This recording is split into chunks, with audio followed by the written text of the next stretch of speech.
of September 2021. It's a Thursday, a very chilled Thursday morning. It's going to be sunny later on today. But today on the big question, we are definitely going to be having a very wonderful conversation, and I'm hoping it to be as insightful and you would learn a lot from today's conversation on the big question. If you're just joining us, this is Nigeria's first and only radio station for women and their families. And on the big question this morning, where we take issues and we provide solutions to them as they affect us as citizens and individuals, we're looking at the World's Patient Safety Day. It was established by the World Health Assembly in 2019 on global action on patient safety, and it's observed annually on the 17th of September. Now, objectives of the day are to embrace global understanding of patient safety, increase public engagement in healthcare safety, and promote global action to prevent and reduce avoidable harm in the healthcare. Now, each year, a new team is selected to shed light on the priority patient safety area where action is needed to reduce harm in healthcare and achieve universal health coverage. And this year, significantly, there is a huge focus on reducing maternal mortality in Nigeria, which is also our focus here at Women Radio this morning. I would not be doing this. I'm not an expert in this field. I have this morning, I'm very honored to have Oluwa Jeremy Adewale, who is the founder for C-Section Mom Initiative. She works actively with pregnant women and mothers who birth through cesarean section to reduce the maternal and neonatal mortality rate in Nigeria. Her core vision is to create a global acceptance and opportunity for women to choose their birthing method with confidence, with the aim of achieving the Sustainable Development Goal setting. That's the SDG 3, health and well-being. And she has empowered over 10,000 C-section birth mothers to appreciate their birthing method and avoid postpartum depression, educating over 800 pregnant women in 3 states, Lagos, Ogun, and Oyo, 10 communities, health centers in Nigeria, supporting over 300 women with clean birthing kit, neatly used baby clothes and maternal wears, with CS birth, a medical fee paid for 10 mothers who could not afford the bill. Oh my God, you are an amazing person, and your profile, it just says it all. It says it all this morning, and I want to say thank you for coming. Thank you so much for having me. And also want to say thank you for the wonderful work that you are doing in educating a lot of mothers and, doing this thing rightly. I read something that says that, despite the effort targeted at addressing the maternal deaths across the nation and also the sub-national level, maternal mortality rate remains high in Nigeria in the last 2 decades, with the country currently accounting for about 20% of the global maternal death, while improving overall quality of the healthcare is critical to addressing the high maternal death, which is why we are having this conversation today. Yes. I had a backstory which I want to use that story to start up today's conversation. Okay. So this woman, a working woman, she's married, and I think this is her first child, right? And she's pregnant. She's due for delivery already. Now she's telling the husband that she doesn't want to go through the vaginal birth, that she wants to have a C-section. The husband says no, that he's not going to pay for it. So the woman, she's working, so she saves up money, and because of she's looked at the health complications, because of a certain background history of where she's coming from in her family, she has seen what vaginal birth has done to a couple of women in her own side, and she's telling her husband, this would not work for me. I don't want to lose my life in a bit of trying to have a child. The doctors are trying to tell the husband is not listening, right? And now she saves up money. On the day of delivery, she goes ahead with the C-section. She signs it herself, does the C-section. Now the husband has sent her divorce papers saying that, he's not taking it, she's not listening to instructions from him. And that why would she go ahead and do a C-section when he had said that he wasn't going to pay for it? And that's a really big issue that, women are conditioned not to make choices about their body for themselves. Where do we start this conversation off with, reducing maternal mortality rate in Nigeria? All right, thank you so much. With the story, it is not a new story to me. Okay. It might just be something that is slightly different. Okay. I have worked with so many women, and I've heard, listened, and also read from women about having issues with their husbands, families, their relatives not supporting their birthing method. So one thing is, the first thing that we should prioritize is the safety of the mother and the child. Now, if doctors are telling the woman that due to health issues, due to health reasons, you cannot give birth through the vagina, then everyone should support the woman. Okay. Now, there are so many things that might have gone wrong from the husband side. The first thing I will look at is the ignorance. Okay. It might not be so it might be illiterate but not educated in that aspect. Okay. Now, the second thing is religion. Sometimes our religion makes us think or feel that cesarean section is for women who are unfaithful to God, Mm. for women who do not trust God enough to help them. And then we come up with this birth like a Hebrew woman. And so the religious aspects, maybe the husband has spoken to his religious leader and they're telling him, oh, don't worry, your wife can give birth through the vagina. She will give birth like the Hebrew woman. She's just being lazy or she's just not praying enough, is what we hear every day. So that's another way. Another reason. Another reason might be that he doesn't have the money, Okay. because from the according to Nigerian Demographic Health Survey, we realize that money is one of the major reasons why women lose their lives before during birth, because they cannot afford the bills. Okay. Okay, so it might be because of the money, but due to from what you've said, the wife has the money. Yeah. So the money is not the issue Money here. wasn't the issue So here. ignorance, religion, and maybe ego of, oh, they've never done that in my family, and so you're not going to do that. It will not start from you. So, but it's not the right thing.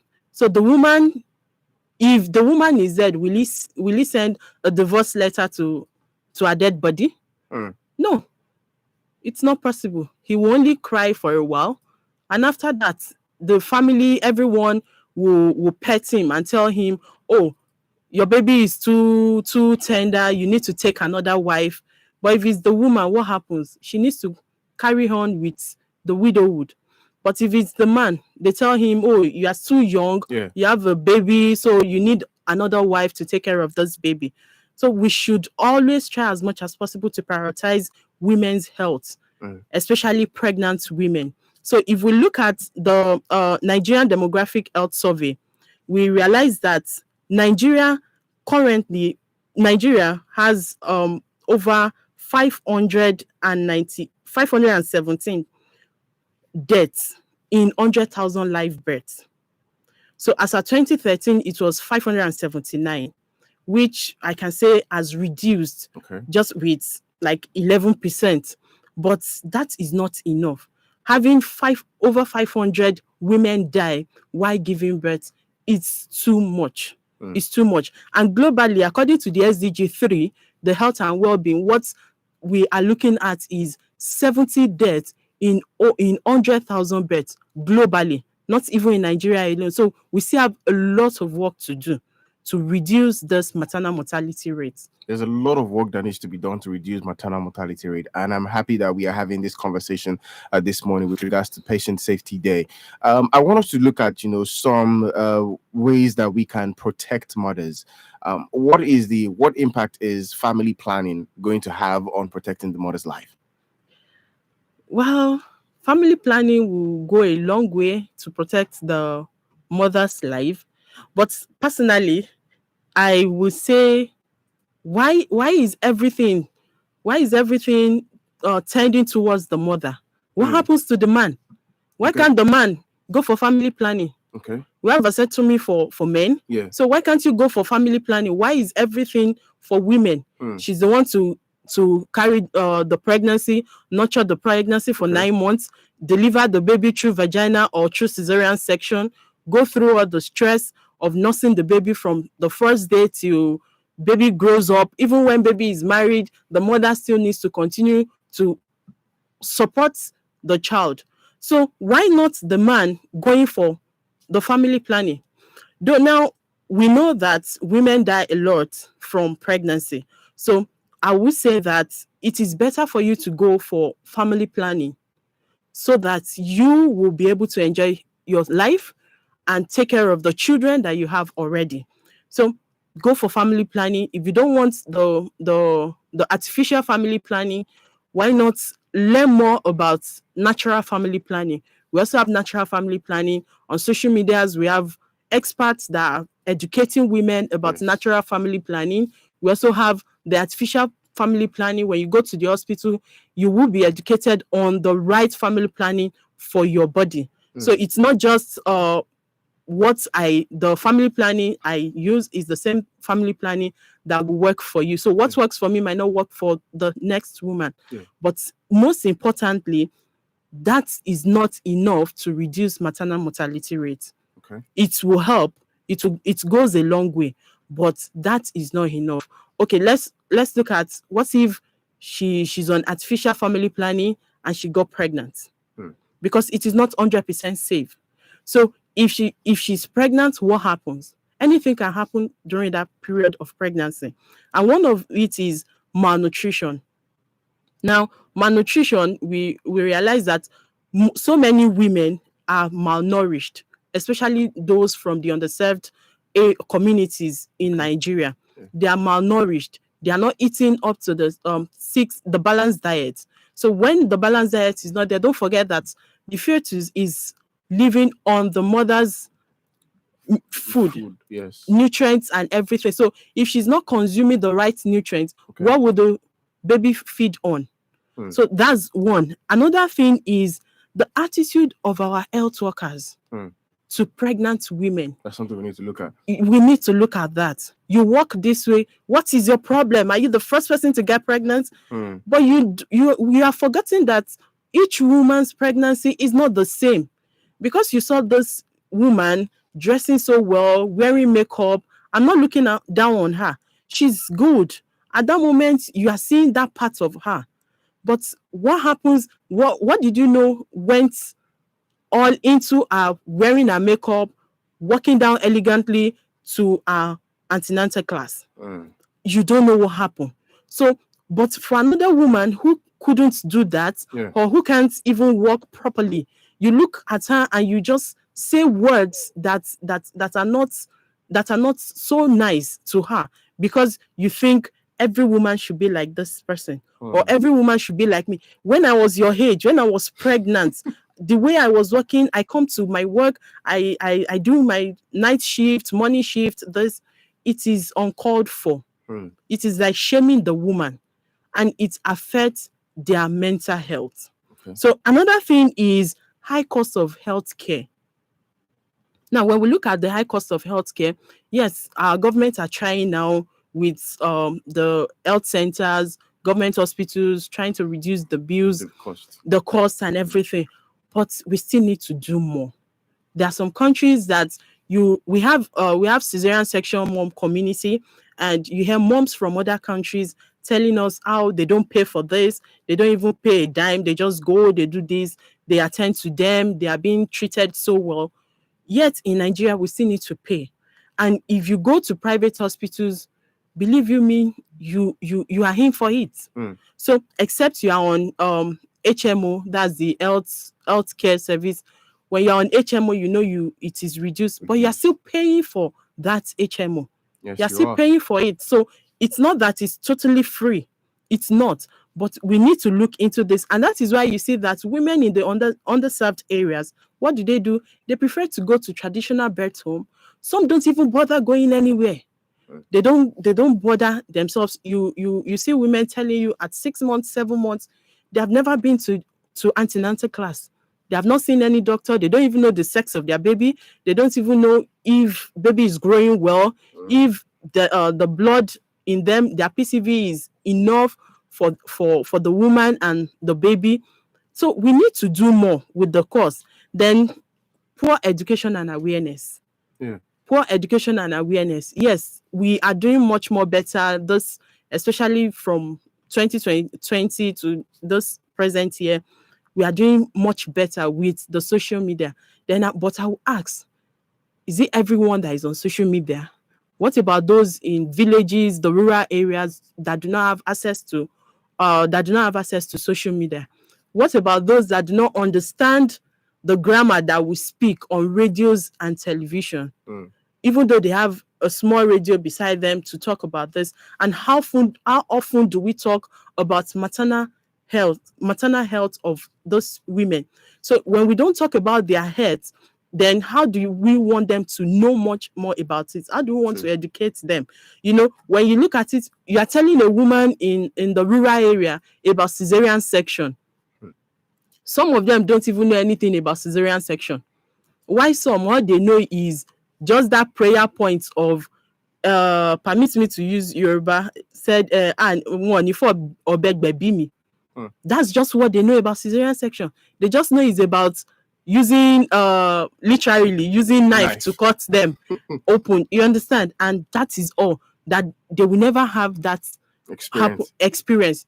So why some of them might definitely have that experience, especially when the woman has small pelvic area. So the cervix is not enough to birth a baby through the vagina. Definitely such a woman will have to go through a cesarean section. So these are some of the reasons that we need to do better. These are some of the reasons why maternal mortality rate is not yet where we want it to be. Yeah, and it's interesting that the points you have mentioned this morning on why this is important that we educate our people, because like you rightly said, there is still a lot to do with awareness, you know, especially for women in the rural communities where they don't have access to information like we do here in the urban settings. Yes. But let's look at you know, the like you mentioned, the, you know, the maternal deaths per 1,000 live births, 100,000 live births. Yes. And I was looking at the stats of 2008 and 2013, with the not having the highest of 709 to 100,000 births. And I think in the south we had in 2013 we had 65 to 100,000 births. What are peculiar to these regions on why there is more maternal mortality deaths in the north than right here in the south? In the south. Okay, thank you very much. One of it is what I just mentioned, awareness. Awareness. Then we talked about family planning. Okay. You find women in the northern parts giving birth to more children. Okay. So we also have the girl child being married off at early age.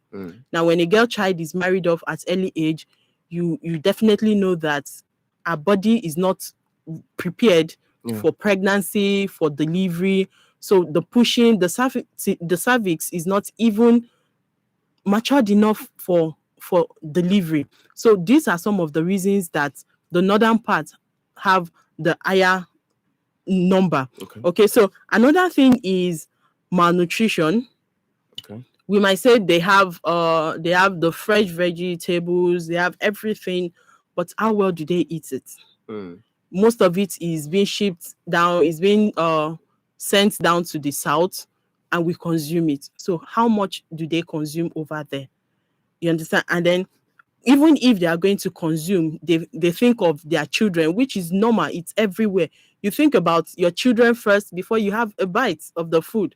So you have fed your children everything before you now think of yourself that, oh, I also need to eat, because what you have is not even enough for the family. And you look at it as, let the children eat first, and when the children are satisfied, then I can consume the remaining one. True. You understand? So these are some of the reasons. And then we have self-medication. I don't have money to go to the hospital.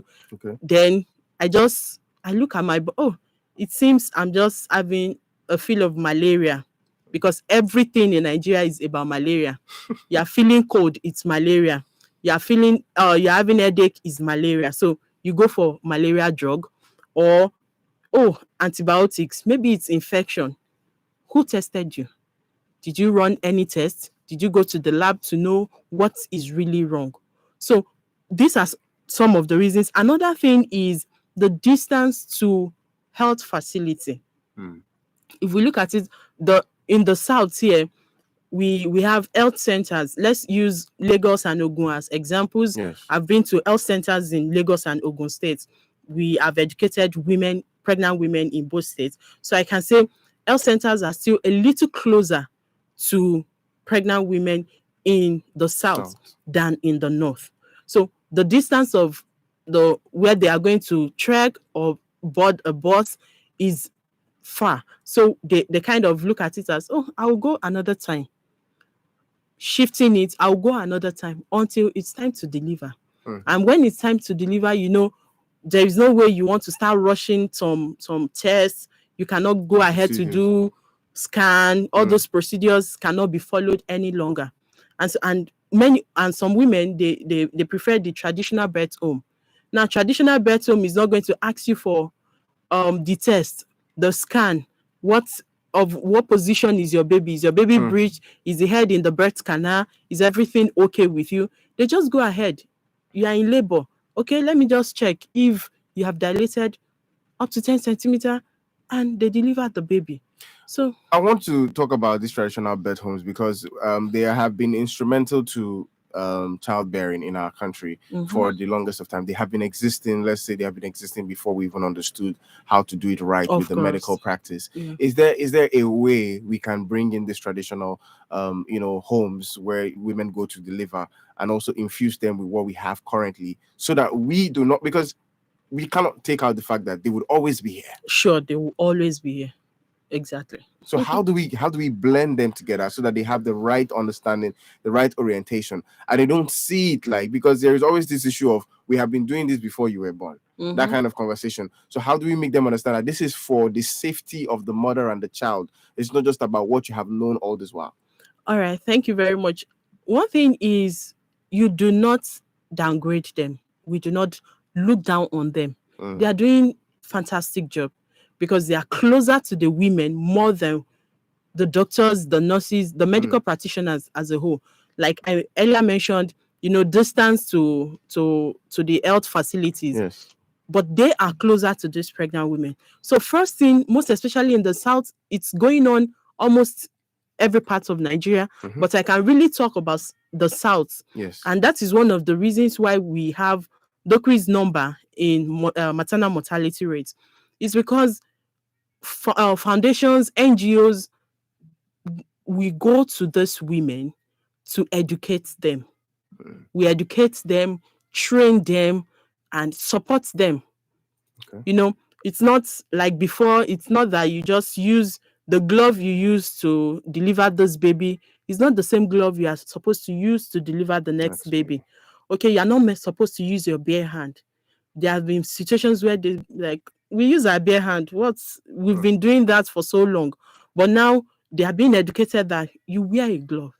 You don't need to be the one to provide it. Tell the woman to bring glove, because even in health facilities, they ask for it. You bring it. So let them bring those gloves. You wear it to deliver the baby. Now, when the baby is delivered and you have done your own part, please send both the mother and the baby to the hospital for proper checkup, because you will not be able to do the proper checkup. Yes. You have done your own part. You have done a beautiful job, but send them to the hospital. So when we create awareness with them, when we train them, they would always do the right thing.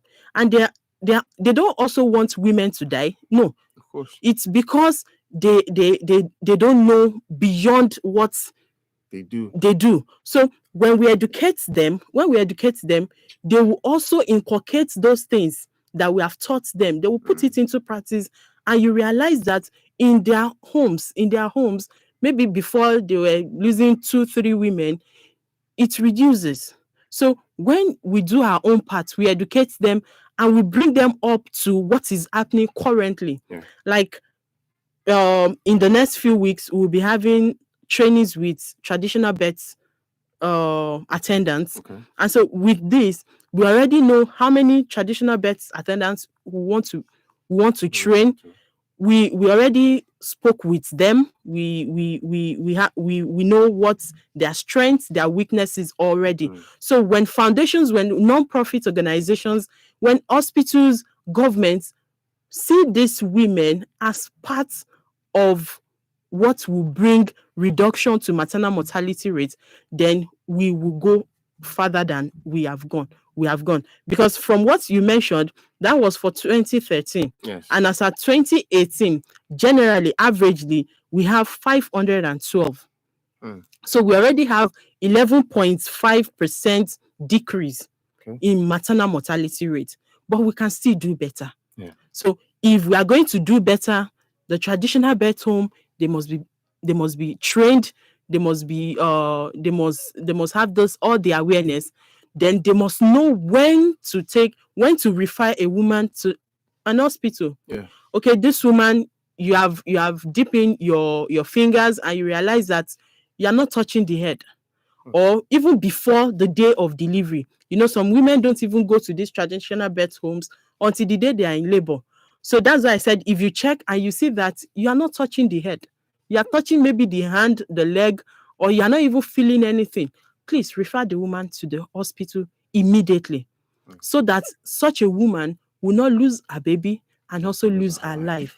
Okay, so those are some of the things we can do to help the traditional birth attendants, and they themselves will be so happy because they want this education, but because they are not taking it to them, they look at them as they are uneducated, they are not, they are of old, they are cake, like we call them, and sometimes they tell you they are old school, so we don't need anything with them, but we still need them to make, because the NDHS, the statistics shows that over that's like 23.5% of women goes to this Traditional birth home. traditional birth home Mm. to deliver. So we can't Do close without them. we can't do without them. We If can't close their that this is centers. interesting. These angles that you have brought into this conversation, which I really appreciate. It's 18 minutes to 10. If you're just joining the conversation, this is the big question. We're looking at reducing maternal mortality in Nigeria with a focus on the World Patient Safety Day. This morning we have Oluwa Jeremy at Diwali this morning, helping us expand this conversation. She is the founder for C-Section Mom Initiative, on the speaking to us this morning on the radio. A lot of people have said another way to reduce maternal mortality is to have a law that puts a bound on the number of children a woman can have. Mhm. Do you think this is something that would help? Do you think some people go overboard having too many children, and in the course of having so many children has led to the death of the mother? Yes, it's very important. It's working for some countries, and I think it can work for us too, Okay. if we put the right measures in place. Mm. You cannot just tell a woman not to give birth to a desired number of children, or that of herself and her spouse, if measures are not put in place. Mm. We can't just say it with mouth. So Okay. measures need to be put in place, and it's going to really help. Let me share this story. A woman sent a message that she has 7 daughters. 7 daughters. Yes. And so she was currently pregnant with the eighth when she sent the message. And the funniest part is she gave birth to the 7 children through cesarean section. Wait, hold on. She gave birth to the 7 children through cesarean section. Is that correct? Yes, through cesarean Oh my God. section. I work with cesarean section mothers. So now with the eighth one, the husband asked her to go for scan and let them know the sex of the baby. And so she went for scan. Scan didn't show the sex of the baby until 8 months.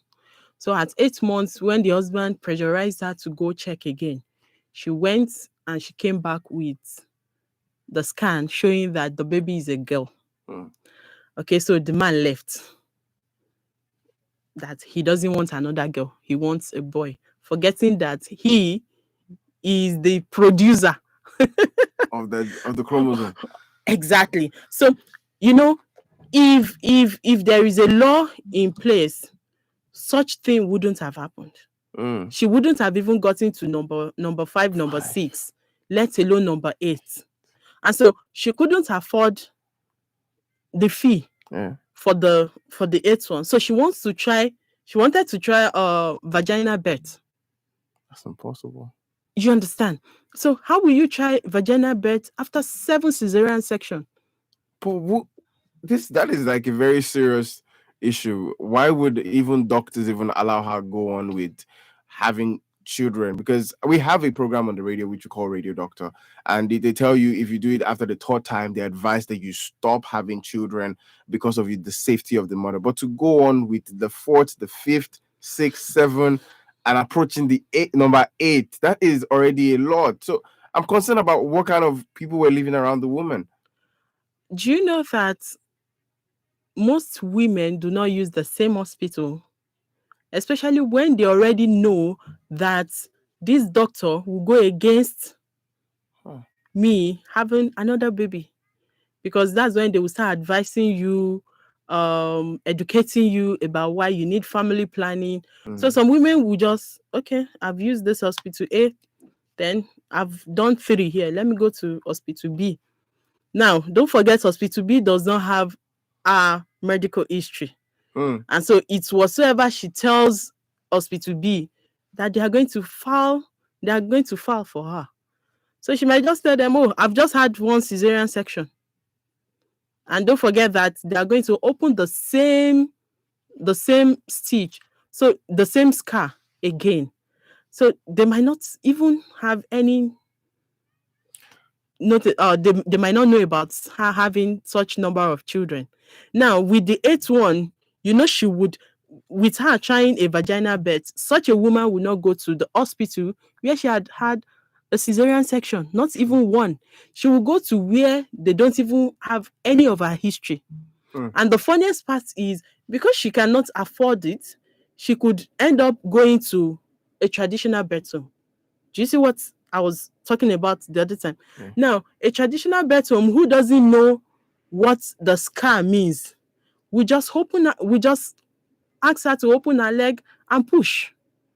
But when they know that when you check the woman's bikini, you see a cut there, it might be so faint, but if it is faint, you ask her, have you done a cesarean section before?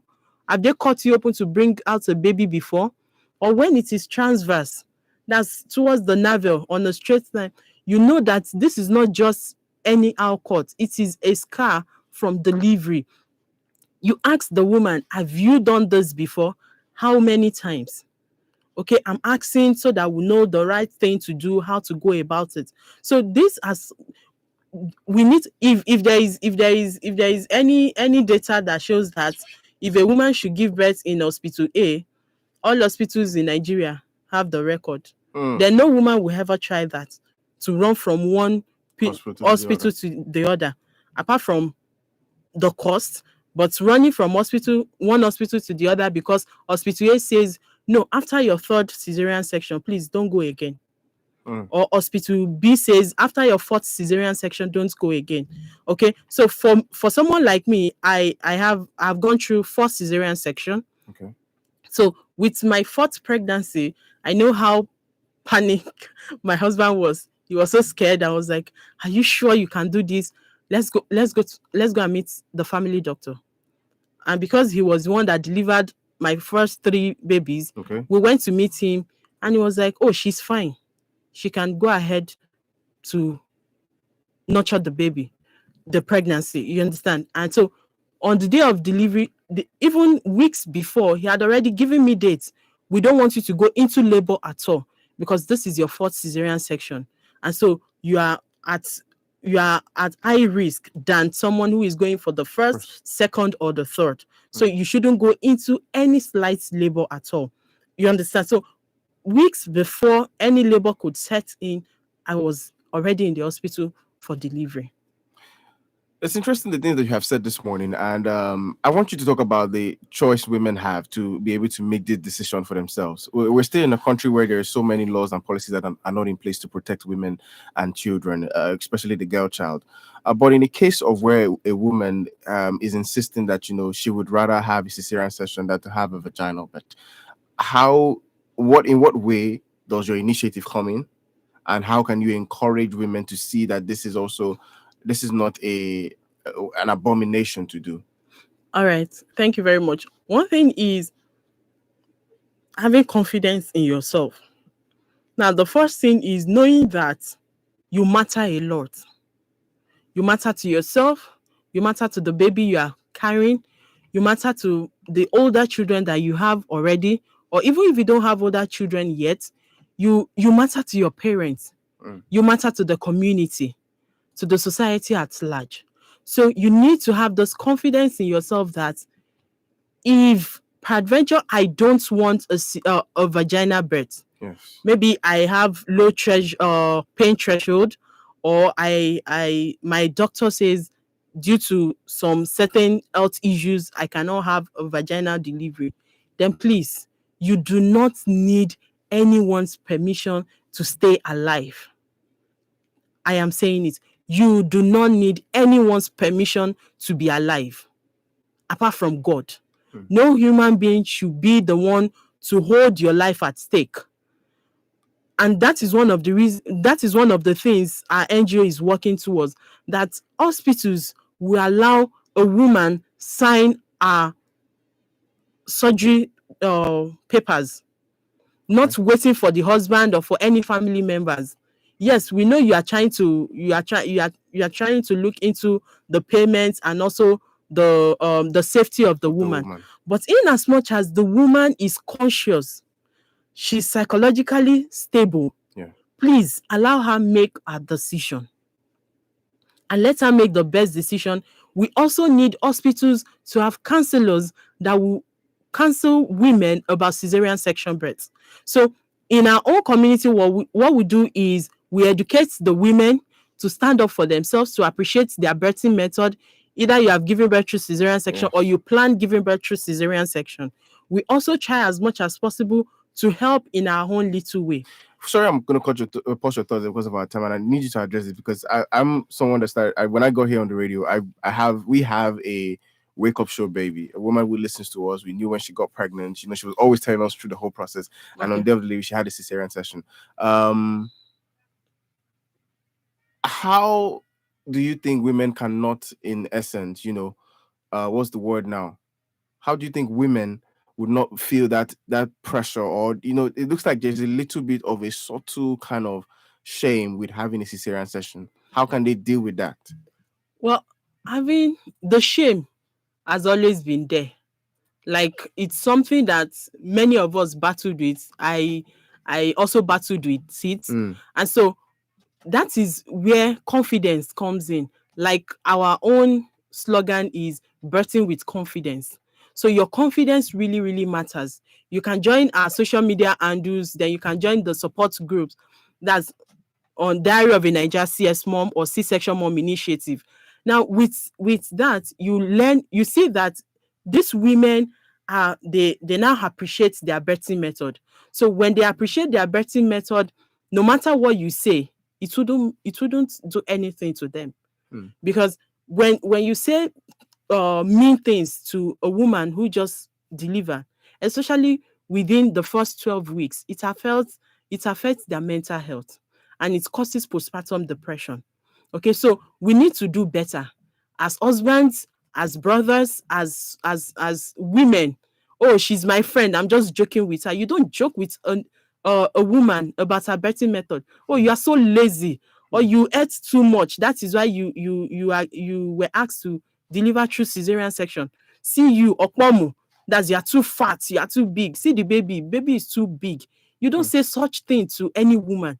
Either she's giving birth through the vagina or she's giving birth through cesarean section. It's a bad thing to say.